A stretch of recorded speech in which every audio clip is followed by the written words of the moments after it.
America.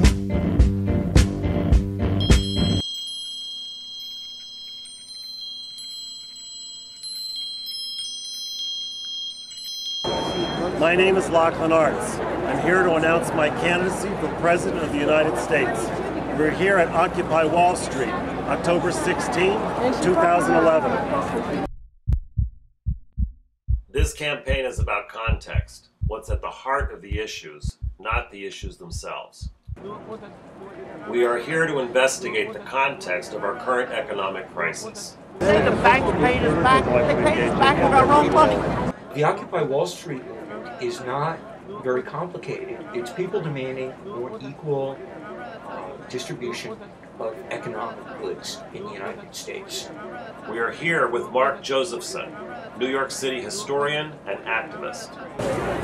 We're in a particularly shocked state because the business cycle, which always ran in 10-year circles, and ran from the founding of the country through the Great Depression in 1929, ended to a large degree with banking and market regulation under the New Deal, which was dismantled in the 80s when Reagan was president. After 30 years of unremitting effort by the Republican Party and other conservative groups. Let me warn you, and let me warn the nation, against the smooth evasion that says, of course we believe these things. We believe in Social Security. We believe in work for the unemployed. We believe in saving homes. Cross our hearts and hope to die. We believe in all these things. But we do not like the way the present administration is doing them. Just turn them over to us. We will do all of them. We will do more of them. We will do them better. And most important of all, the doing of them will not cost anybody anything.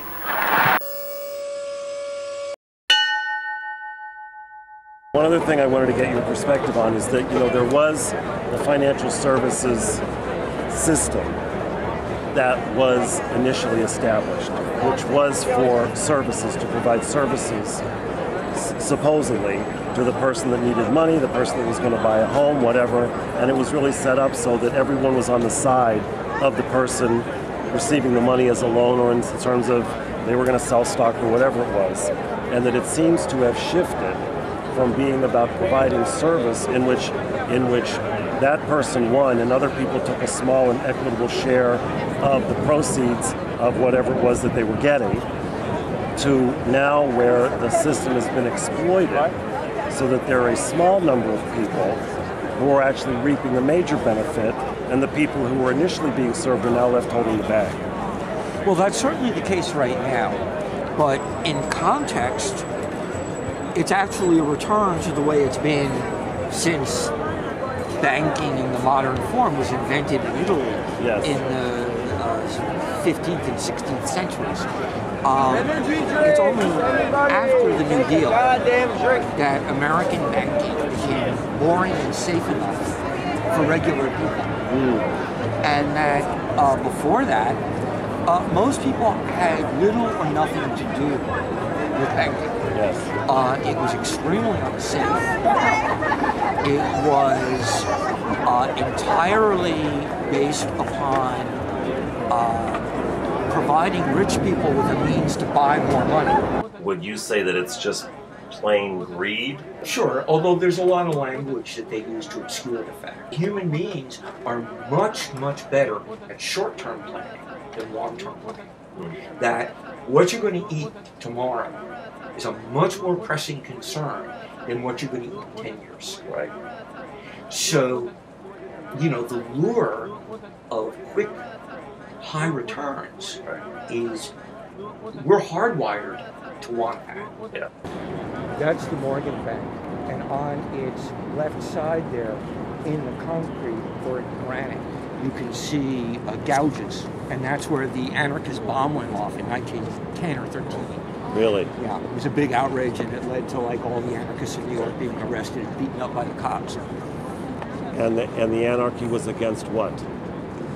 J.P. Morgan. Really? Yeah, I mean, it was an economic protest. Yes. Those guys were socialists. Yes. Or anarchists maybe, but they never caught them, so nobody's really sure. Uh-huh. Every war the United States has ever fought ended with a major recession, because war profiteering is only good for the war profiteers. It's terrible for the economy. Yes. It's the spending of vast amounts of money on things which are economically unproductive, as opposed to spreading the benefits of a middle-class lifestyle to the masses.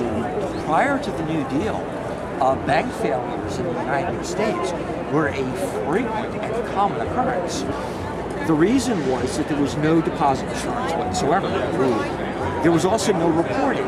There was also no banking regulation. So then you could say that if it wasn't for the New Deal, this wouldn't be happening. If it wasn't for the New Deal, we never would have had a 50-year period from 1936 Right. up until Reagan's election in 1980 Right. that was free of the business cycle, where banking was relatively safe and predictable. I am suggesting that there are literally thousands of unnecessary regulations that invade every facet of business and indeed very much of our personal lives, that are unnecessary, that government can do without, that have added $130 billion to the cost of production in this country, and that are contributing their part to inflation. And I would like to see us a little more free, as we once were. After 30 years, we've gone from a reasonably prosperous economy in which benefits were well distributed. That's right. Back to what we had before, which was an economy in which benefits are unevenly distributed. Right. And in which financial collapse is always threatened. So it seems that one thing you could walk away from this thing with is that what keeps it happening over and over and over has a lot more to do with how human beings are than anything about economics itself.